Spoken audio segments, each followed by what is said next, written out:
ঝড়ের হাওয়ায় ছিন্ন পাতা কোথা থেকে কোথাও উড়ে যায়, লিখেছে নিয়তি কার কপালে কি সে কি কেউ জানে গো হায়। ঝড়ের হাওয়ায় ছিন্ন পাতা কোথা থেকে কোথাও উড়ে যায়, লিখেছে নিয়তি কার কপালে কি সে কি কেউ জানে গো হায়। ওয়েলকাম টু টক ঝাল মিষ্টি বিদ ইপসিতা। আমি ইপসিতা এখানে নোগালাগালি নকিস্তি অন্যি মস্তি। তো আজকের ভিডিওর শুরুতে ইন্ট্রোডাকশনে এই যে গানটা গাইলাম, এই গানটা ডেডিকেট করলাম আমার অনেক পুরনো কন্টেন্ট কে, অবশ্যই দালাল। তো দালালকে নিয়ে প্রথমে আমি পজিটিভ ভিডিও করতাম, তারপর পরবর্তীকালে ওর মানে আসল রূপ আমার সামনে যখন আসলো, যে ও কতটা স্বার্থপর, কতটা ইনসিকিওর আর কতটা ইম্যাচিওর, এই সমস্ত মিলে যখন ওর মানে পুরো বিষয়টা আমার সামনে আসলো, তখন থেকে ওর যে নেগেটিভিটি যে ছড়ানো যে জিনিসটা, সেটা আমি দিনের পর দিন দর্শকদের বুঝিয়ে গেছি। তো যাই হোক, সেখানে যখনই আমার সাথে যুক্তিতে পেরে ওঠেনি, তখন কি করেছে, অবশ্যই আমার বরকে নিয়ে নোংরা কথা বলেছে, মানে নোংরা থেকে নোংরাতর। তারপর হচ্ছে গিয়ে আমাকে আমার এক আত্মীয়র সাথে নোংরা অবৈধ সম্পর্কে জড়িয়ে দিয়েছে। আর শুধু তাই নয়, সেখান থেকে একটি বাচ্চাও সে পয়দা করতে সক্ষম হয়েছে। মানে আমাকে, আমার যে ছোট ছেলে, মানে আমার তো 2 ছেলে মেয়ে, আমার মেয়েকে না, আমার ছেলেকে বলেছে যে আমার ওই অবৈধ সম্পর্কের ফল। সেই জন্য কি হয়েছে, অবশ্যই ওর ওপর আমি কেস করেছি। তো কারণ আমি ওকে বলছি, ও আমায় বলছে, এই অবধি ঠিক আছে। কিন্তু এই যে তারপর যে বাচ্চাটার কথা তোলা, তার জন্ম পরিচয় নিয়ে সংশয় তোলা, এটা কোনোরকমভাবে মেনে নিতে পারিনি। কারণ আমরা আমাদের কন্টেন্টের জন্য একে অপরকে অনেক বলছি, আমার ক্ষমতা আছে তোকে বলার, তোর ক্ষমতা আছে আমাকে বলার, আমরা দুজনকে যতটা পারবো বলবো। এবার কেউ তার মধ্যে গালাগালি দেবে, কেউ গালাগালি দেবে না, সেটা সম্পূর্ণ তার যার অভিরুচি। কেউ গালাগালি না দিয়েও এমন চাচাছোলা করে দিতে পারে যে সেটা আরও বেশি গায়ে লাগে। গালাগালি কি, রাস্তায় যেতেও তো আমরা অনেক গালাগালি শুনি। দুটো গাড়ির মধ্যে ঝামেলা হয়েছে, দেখছি অকথ্য ভাষায় গালাগালি চলছে, তারপর কি হলো, কিছু মানুষ আসলো, মধ্যস্থতা করালো, যে এই জ্যাম হয়ে যাচ্ছে, দুজন দুপথে চলে গেল। ওই গালাগালিগুলো কিন্তু থেকে যায় না, রয়ে যায় না, সেখানেও কিন্তু এর বাচ্চা ওর বাচ্চা, এই ছেলে ওই ছেলে, অনেক কথা হয়। কিন্তু জানি সেটা রাগের মুহূর্তে, কিন্তু সেই রাগের মুহূর্তের বশে কখনোই কোনো বাচ্চার জন্ম পরিচয় নিয়ে প্রশ্ন তুলে তাকে সারা জীবনের জন্য একটা দাগ দিয়ে দেওয়াটা, এটা কোনো কন্টেন্টের হিস্সা বলে আমি মনে করি না। তো যাই হোক, সেটাও করেছিল। তো এখন বিষয়টা হচ্ছে, ভিডিও দেখলাম, তো ওর ভিডিও ওকে নিয়ে এখন আমি এমন খিল্লি করে ভিডিও করতে পারি যে কি বলবো, কিন্তু খিল্লি আমি করবো না। শুধুমাত্র ও যে মিথ্যে কথা বলছে, মিথ্যাচারিতা করছে, আর মিথ্যাচারিতা করে দর্শক ঠকাচ্ছে, সেটাই আমি বুঝিয়ে দেবো। কারণ আমার মানে ভীষণ খারাপ লাগছে যে ওকে যারা ভালোবাসে, যেসব দর্শকরা, তারা ওর নাটক দেখেও তারা ভেতরে কষ্ট পাচ্ছে, তো সেটা দেখেই খারাপ লাগছে যে মানুষকে এরকমভাবে বোকা বানাচ্ছে। আর ও এটা আজকে না, অনেক দিন থেকে এই বোকাটা বানিয়ে যাচ্ছে। আর কিছু মানুষ ভালোবাসার তাড়নায় বোকা হচ্ছে, তাদের জন্য সত্যি খুব খারাপ লাগছে, সেই জন্যই ভিডিওটা করলাম। তো যাই হোক, সবার আগে যেটা বক্তব্য, ও বলল যে এই যে ওরা ঘুরতে গেছে, আগে তো কথা ছিল কাশ্মীর যাওয়ার, তারপর জানেন অবধারিত কারণের জন্য কাশ্মীরটা বাতিল করতে হয়েছে, তারপর ওরা কোথায় যাবে ঠিক করলো, যে দার্জিলিং। ঠিক আছে, তো সেখানে দার্জিলিংয়ে ট্রেনের টিকিট পেলো না, তার জন্য বাসের টিকিটে ও যেতে রাজি হলো। যেখানে কিনা ওর শরীর মানে 1 ঘন্টা বাস জার্নিকে পারমিট করে না।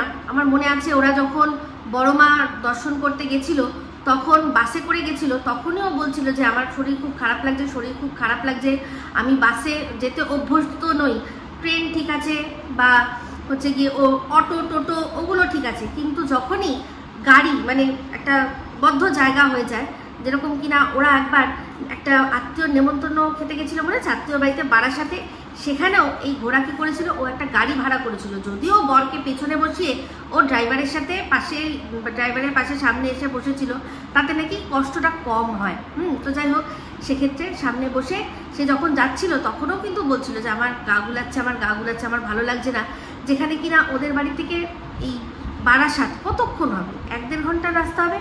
সে কি করে, যে যতই যাই বলুক না কেন, যে বাসের যাওয়ারও রাস্তা রয়েছে, সে কি করে এটাতে রাজি হলো যে হ্যাঁ বাসে যাব।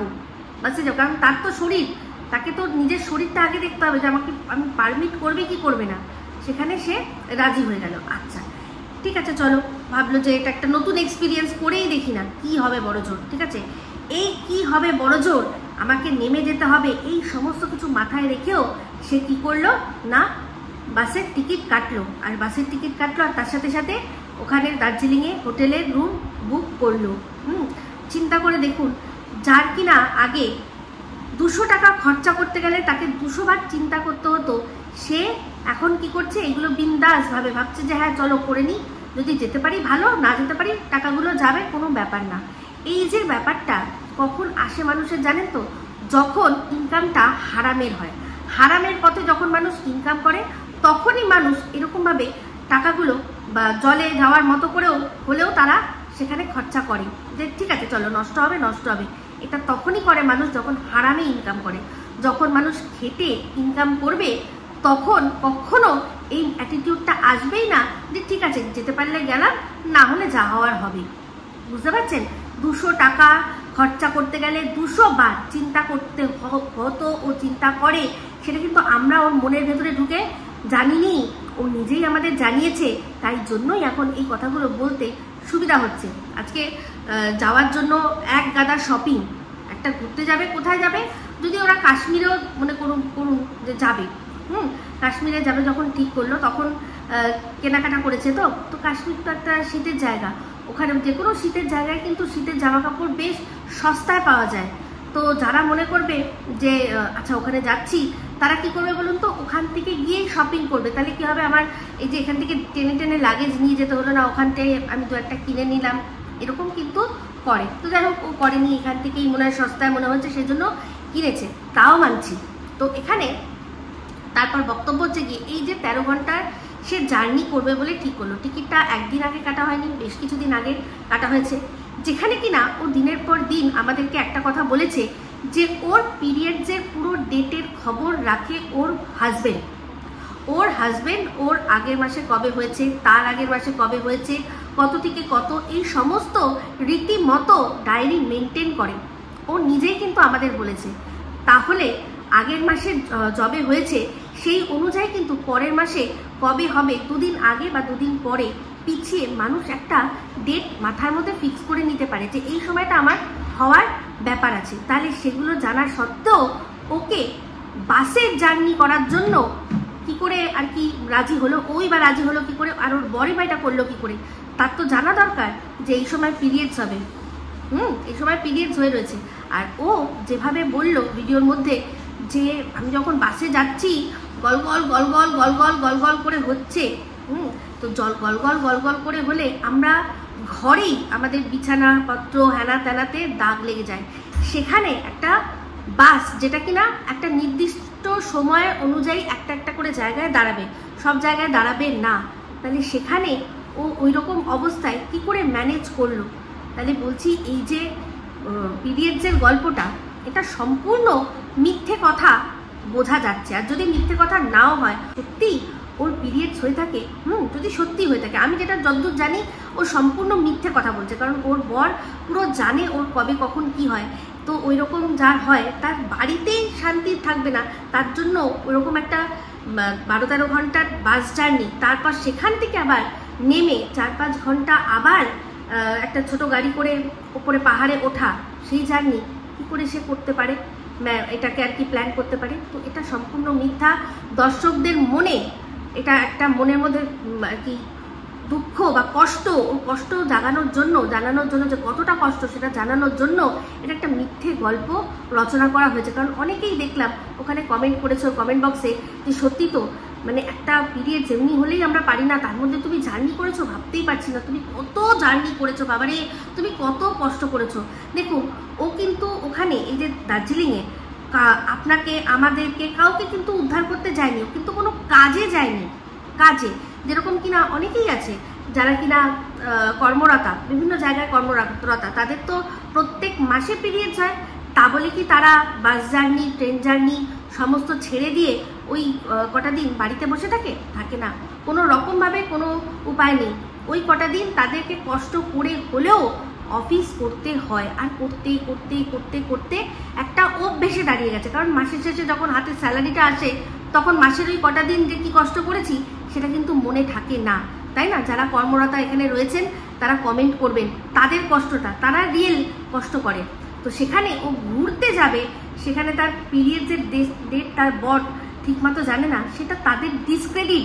এই যে ক্রেডিটটা দিনের পর দিন তার বরকে দিয়েছে যে আমার বর সব হিসাব রাখে, তাহলে আজকে তার এত বড় ডিসক্রেডিট। আর শুধু তাই নয়, এত কিসের আর কি চুল মেচেছিল যে যেতেই হবে এক্ষুনি, নাহলে চলছে না। এই যে ছুটি যেটা যেরকম মানুষ নেয় আবার ক্যান্সেলও করে দেয়, অনেকে যখন সম্ভব হয় না তখন ক্যান্সেলও করে দেয় যে না আমি এখন নিচ্ছি না, আমি জয়েন করছি, আমার এই ছুটিগুলো তোলা থাক, অন্য কোনো সময় আমি এই ছুটিটা নেব। আমরা মানে আমাদেরকে যদি কাজের ফরম্যাট বোঝাতে আসে তাহলে তো খুব মুশকিল হয়ে যাবে। এমন একটা ভাব যে আমাদের মধ্যে কেউ কোথাও মনে হয় কাজ করে না, ছুটি নেওয়ার যে সিস্টেম আমরা কিছু জানি না। ও কিন্তু কোনো গভর্নমেন্ট সার্ভিস করে না, ঠিক আছে, কোনো গভর্নমেন্ট সার্ভিস করে না, প্রাইভেট সেক্টরে কাজ করে। বলতেই পারে যে হ্যাঁ আমার একটা জায়গা যাওয়ার কথা ছিল, ওটা ক্যান্সেল হয়ে গেছে, আমি এখন ছুটি নিচ্ছি না, আমি রিজিউম করছি। আমার যে কটা ছুটি ধরুন 15 দিন, তার মধ্যে আমি 2-3 দিন নিলাম, বাদ বাকি আমার থাক, আমি পরবর্তীকালে সেখানে আবার যদি কোথাও যাই আমি তখন নেব। হতেই পারত, সম্ভব ছিল, কিন্তু সেগুলো করছে না বলে ওরা বলেছে। তো যাই হোক, যেটা বলছিলাম সেখানে তারপর গেল ওখানে। তো চিন্তা করে দেখুন এরকম পিরিয়ডস নিয়ে সে কোথায় গেছে না মহাকালের মন্দিরে। ভাবতে পারেন এই যে হিন্দু সনাতনী মেয়েদের সিঁদুর নিয়ে যারা কথা বলছে, সিঁদুর ঢাকা সিঁদুর এগুলো মানে সতীত্বের প্রতীক, এগুলো একদম ছাড়া যাবে না, এগুলো নিয়ে খেলা যাবে না, তাহলে পিরিয়ডস নিয়ে এরকমভাবে একটা মন্দিরে, মহাকালের মন্দিরে এরকমভাবে যাওয়াটা, এটা কোনো রকমভাবে মেনে নেওয়া যায়? আজকে আমাদের বাড়িতেও ঠাকুর পাতা, ঠাকুর আসনে আমরা সেই কদিন যাই না, তাহলে ও কি করে জেনে শুনে যারা ওখানে থাকছে, যাচ্ছে, আরো যারা ঘুরতে যাচ্ছে তারা বা মন্দিরে যারা রয়েছে তারা কিন্তু জানে না ওর কি রয়েছে, কিন্তু ও তো জানে, ওর বিবেক জানে যে ও এখন এই সময়টা পিরিয়ডস বহন করছে। তাহলে কেন সে সময় সে মন্দিরে গেল? ভাবতে পারছেন? মানে এরা সত্যি কথা বলতে সব কিছুকে খেলনা মানে ভাবেই আর কি নেয়, পুরো ফেলনা ভাবেই নেয়। তো এই কারণে অনেক জায়গায় মেয়েদের না মন্দিরে বলুন বা যেমন মসজিদেও আর কি করেছে না ঢোকা নিষেধ করে দিয়েছে। কেন বলুন তো? কারণ এই বিবেকহীনতার জন্য। যার যদি বিবেক থাকে কোনো মানুষের যদি বিবেক থাকে, কোনো মহিলা যদি জানে যে আমি এখন পিরিয়ডসে আছি আমি যাব না, তারা নিজেদের আর কি যদি বিবেকটাকে জাগ্রত করে, তাহলে কিন্তু এই নিষেধাজ্ঞাগুলো জারি করার কোনো প্রয়োজন পড়ে না, কারণ আমরা নিজেরাই নিজেদেরকে নিষেধ করে সেই জায়গায় নিয়ে যাব না।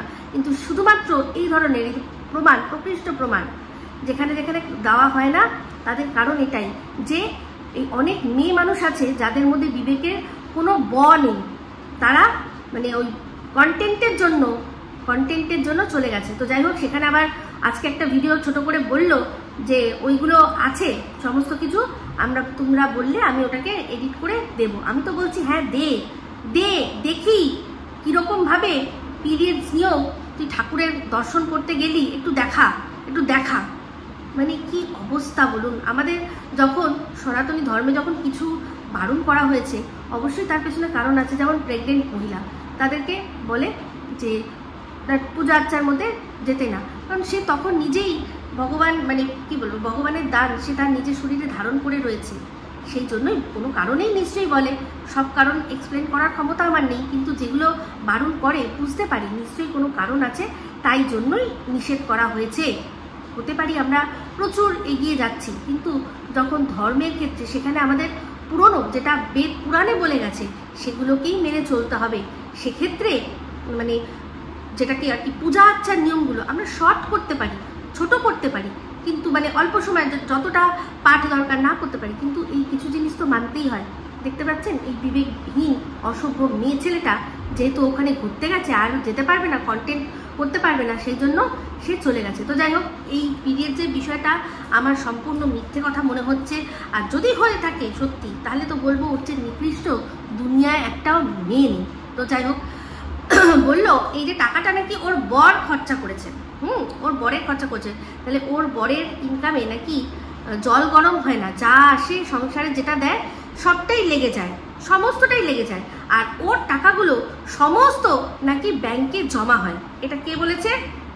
না এই দালাল নিজেই বলেছে যে আমি বলেছি আমার বরের ইনকামে আর কি সংসার ওরকম ভালোভাবে চলে না, সচ্ছলভাবে চলে না, কিন্তু যা চলে চলে। ওদের বাড়ির চাল ডাল আটা নুন মানে সমস্ত এগুলো সব ওর বরের পয়সাতেই হয়। তাহলে ওর বর যে বরের টাকায় জল গরম হয় না, সে সংসার চালিয়েও আবার দার্জিলিং ঘুরতে যাচ্ছে। ভাবতে পারছেন? তাহলে কোনটা সত্যি কোনটা মিথ্যা? এ তো পুরোটাই মিথ্যা দিয়ে মোড়া, পুরো ঘটনা যা বলছে সব মিথ্যা দিয়ে মোড়া। তো যাই হোক, এবার হচ্ছে বক্তব্য যে ওখানে গেল, গিয়ে আমরা দেখলাম কি ভালোই খাওয়া দাওয়া সমস্ত কিছু করছে, মানে যেটুকু আমাদের দেখিয়েছে। তো ওর মুখ বরাবর বলছে, দর্শকরা মনে করেছে ওর মুখ বরাবরের গোমরা। তো তার কারণটা ও বলছে কি যে আমার পিরিয়ডস হয়েছিল, শরীর খারাপ, তাই জন্য। তো এইবার বলুন, ওরা যখন ওই ঘুরছে ফিরছে যেগুলো দেখাচ্ছে সেগুলোতে কিন্তু বোঝা যাচ্ছে না যে ওর শরীর খারাপ আর পিরিয়ডসের জন্য মুখ গোমরা হয়ে রয়েছে। যখন বাইরে রয়েছে, যখন হোটেল রুমের ভেতরে রয়েছে, তখন গোমরা, আলাদা বিষয়। তাহলে এই যে ও যে অ্যাক্টিং করছে সেটা কখন করছে? তার মানে ওখানে যেখানে ও দার্জিলিংয়ে আমাদেরকে ওর বরের সাথে ওর বন্ডিং ভালোবাসা দেখাচ্ছিল, তাহলে সেটা সম্পূর্ণ নাটক ছিল, তাহলে একটা না একটা সময় তো নাটক ও করছিল। কোন সময় সেটা? ওইখানে না এইখানে? আজকে চিন্তা করে দেখুন, ওর যে পোষ্যটা, সেই পোষ্যটাকে আগে কি বলতো যে ওর শ্বশুর শাশুড়ি নাকি দু চোখে দেখতে পারে না। আজ কিন্তু এখন আমরা মাঝে মধ্যেই দেখি যে পোষ্যটাকে ওর শাশুড়ির কাছে বা ওপরে ওর শ্বশুর মশাইয়ের কাছে রেখে দিয়ে যায়। তার মানে ওরা যদি একদম দু চোখে না দেখতে পারবে, তারপর শ্বাসকষ্টর কথা ওটা নিয়ে আসছি, তাহলে কি করে এখন দেখছে? যেই শ্বশুর আর শাশুড়ির শ্বাসকষ্টের দোহাই দিয়ে ও একবার নয় দুবার ওই কুকুরটাকে কি করতে চেয়েছিল না, নিজের থেকে সরিয়ে বিতাড়িত করতে চেয়েছিল, একটা ব্রিডারের কাছে প্রায় দিয়ে এসেছিল, দুদিন তো ছিলই। সেই কুকুরের যখন ওর দিব্যিকে বলে যে আমি সবচেয়ে বেশি ওকে ভালোবাসি, ওর দিব্যি দিয়ে বলছি তোমরা বিশ্বাস করো, আপনারা বিশ্বাস করেন? আপনাদের এত সরল বিশ্বাস দেখে না জাস্ট হাসি পায়, কারণ এরকম সরল বিশ্বাস আজকের যুগে আর কেউ নেই। ও নিজে বলেছিল যে শ্বশুর শাশুড়ির লোমে অ্যালার্জি, নিচে বা ওই কুকুরটা থাকবে, তাতে ওদের ওপরে শ্বাসকষ্ট হয়ে যাচ্ছে। এখন দেখছি যে শ্বশুর শাশুড়ি সে কুকুরটাকে ওপরে নিয়ে গিয়েও রাখছে। এই শ্বশুর শাশুড়ি দোহাই দিয়ে ওকে ভাগানোর চেষ্টা করেছিল, মানে কত নাটক করেছিল। সেখানে কি না জ্যোতিষ বলেছে যে এই কুকুর থাকলে কুকুরের থেকে নাকি এই ঘোড়ার জীবনহানি পর্যন্ত হয়ে যাবে। কত নাটক করলো বরকে পাশে বসিয়ে।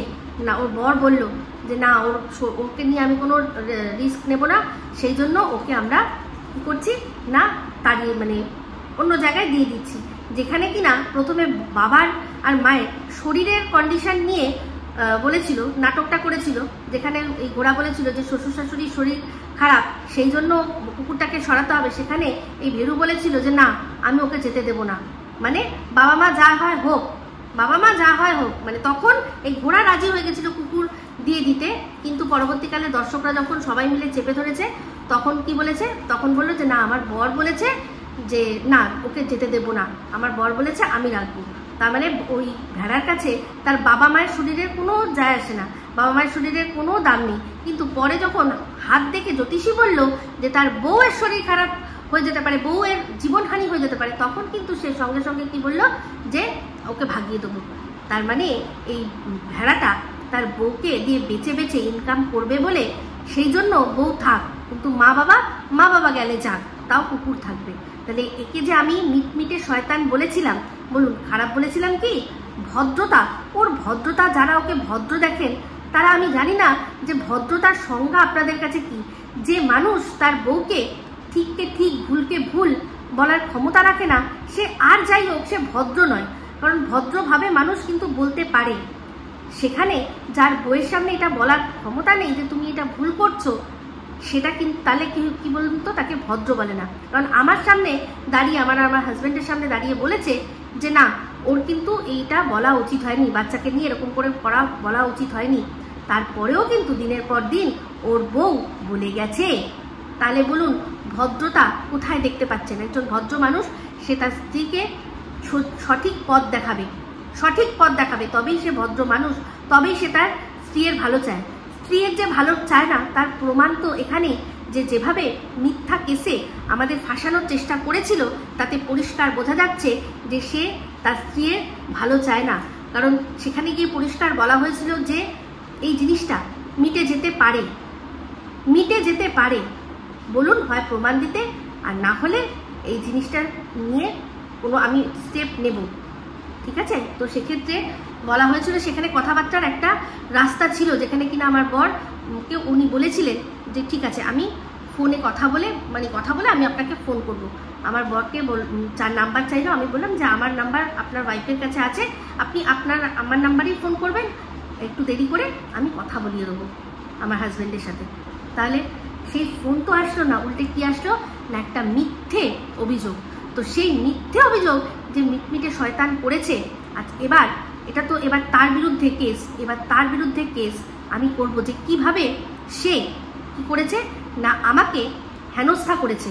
কারণ এখন তার স্ত্রীর সাথে তার কোনো সম্পর্ক নেই, তার স্ত্রী তাকে ছেড়ে চলে যাবে। আচ্ছা ছেড়ে যাবে, সেখানেও আবার এই ঘোড়া বলছে আমি জানি আমার কষ্ট হবে, কিন্তু তার চেয়েও বেশি ওর কষ্ট হবে। ও কি করে জানছে ওর কষ্ট হবে? কি করে জানছে ওর সবচেয়ে বেশি কষ্ট হবে? যদি সত্যিই সবচেয়ে বেশি কষ্ট হতো তাহলে তো চেষ্টা করতো যে আমার বউ এমনিতে অলরেডি কতগুলো কেসের মালা পড়ে রয়েছে, আবার একটা নতুন করে মালা আমি পড়তে দেব না, আমি এখানেই যেভাবেই হোক আমি এটাকে মিটিয়ে নেব।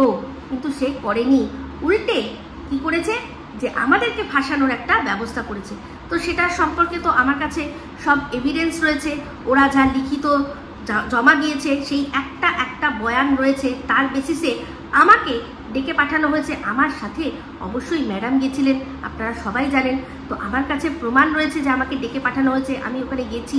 কিন্তু কেন আমাকে ডেকে পাঠানো হয়েছিল, কি জন্য পাঠানো হয়েছিল, কেন আমাকে কেসের জন্য কেস করবে, এই সমস্ত কিছু কিন্তু আমার কাছে রয়েছে। শুধু তাই নয়, আরও একজন মহিলা মানে এই ঘর সংসার দিদি, তাকে দিয়েও মিথ্যা একটা মানে ফলস আর কি দিয়েছে, সাক্ষী দিয়েছে, তাকেও কিন্তু সেখানে সেও গিয়ে ওর হয়ে বলেছে।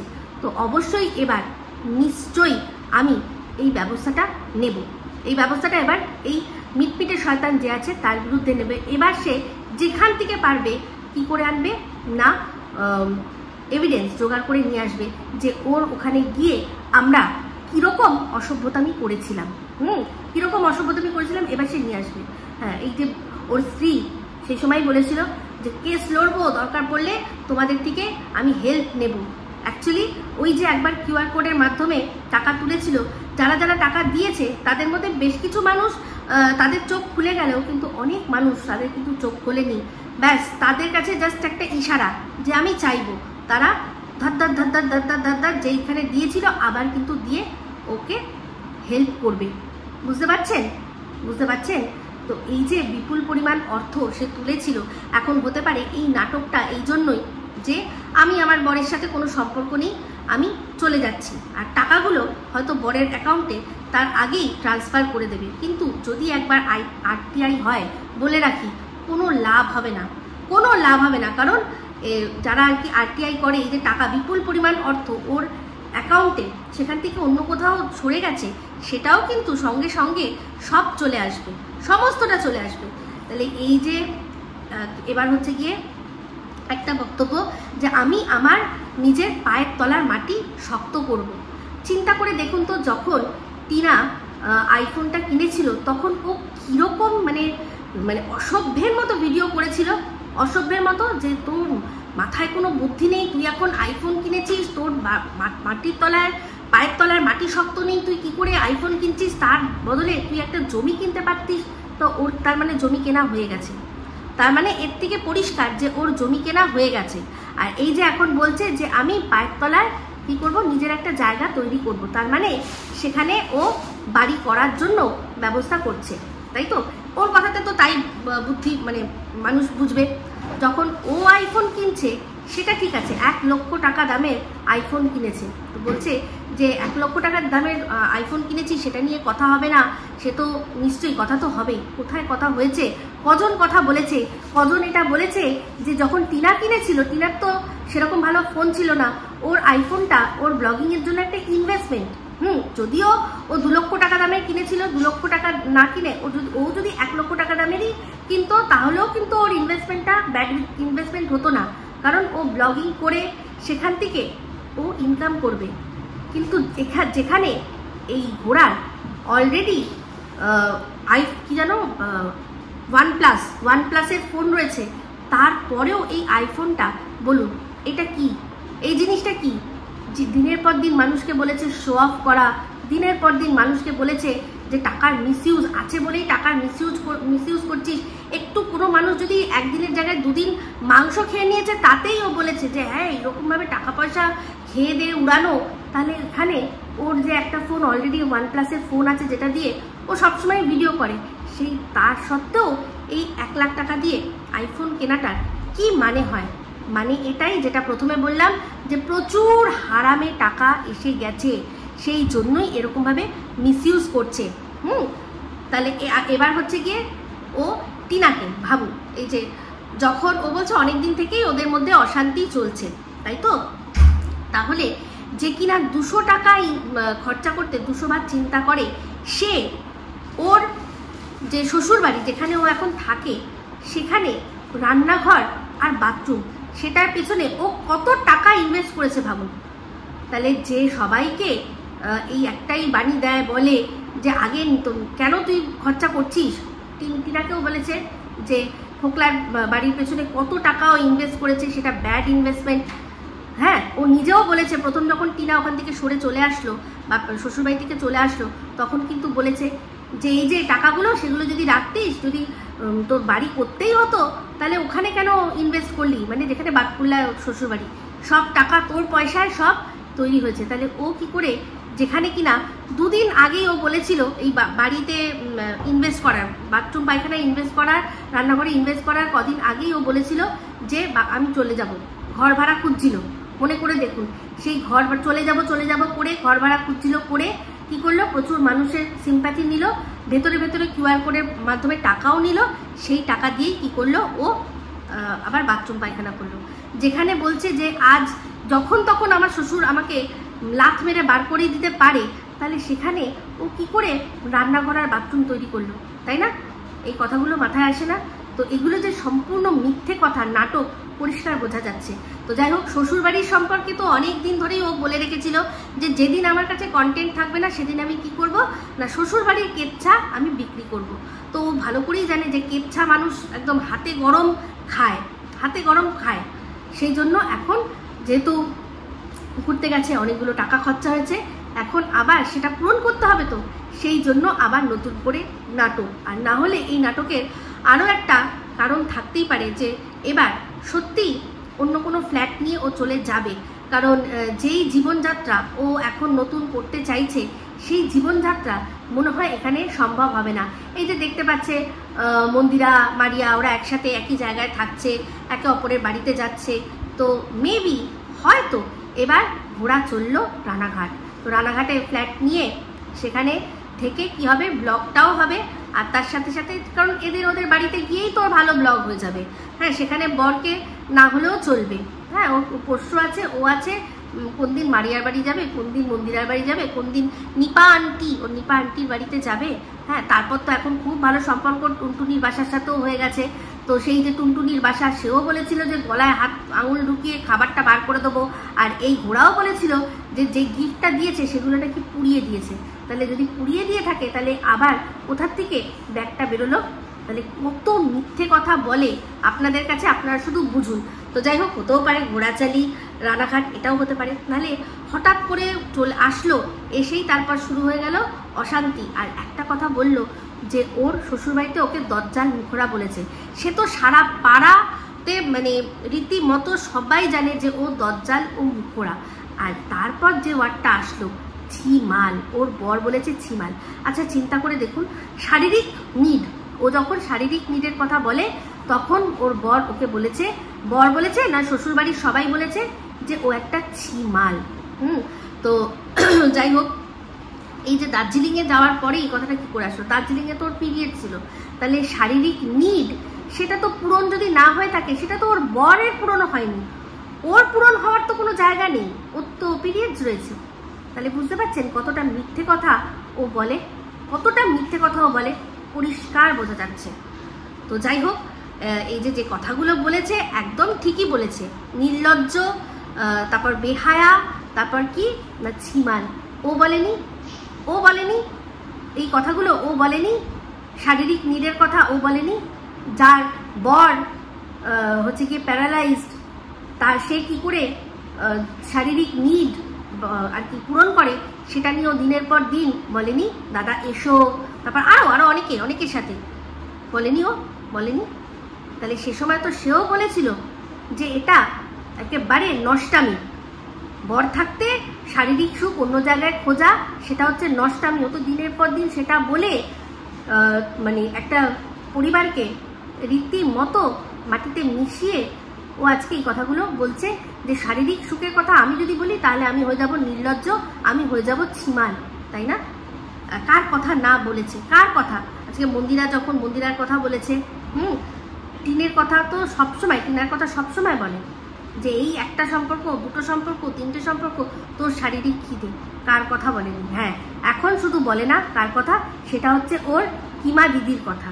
শুধু কিমা দিদির শারীরিক নিডটা সম্পর্কে বলে না, বাদ বাকি ওর ওই রিমের কথা বলতেও ছাড়েনি, কারোর কথা বলতে ছাড়েনি।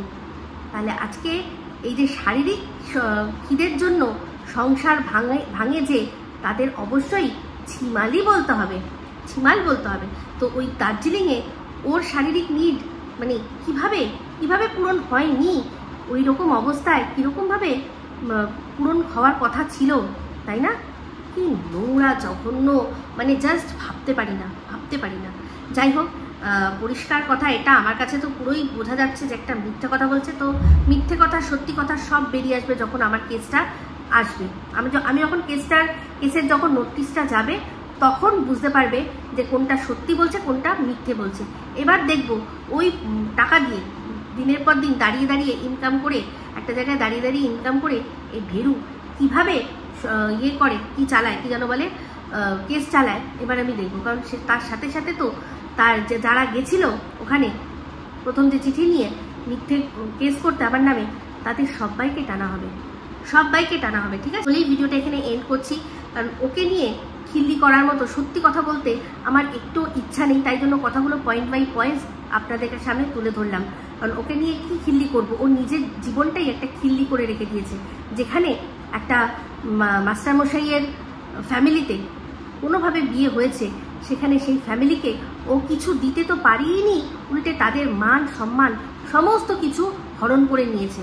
তাই ওকে নিয়ে খিল্লি করতে আজ আমার ইচ্ছা করছে না, আজ আমার একটু ইচ্ছা করছে না। ও নিজেই নিজেকে খিল্লির পাত্র করে রেখেছে। আর দর্শকরা যারা মন প্রাণ দিয়ে ওকে ভালোবাসে, তাদের সেই সরল বিশ্বাস আর ভালোবাসা নিয়ে দিনের পর দিন ছিনিমিনি খেলে যাচ্ছে।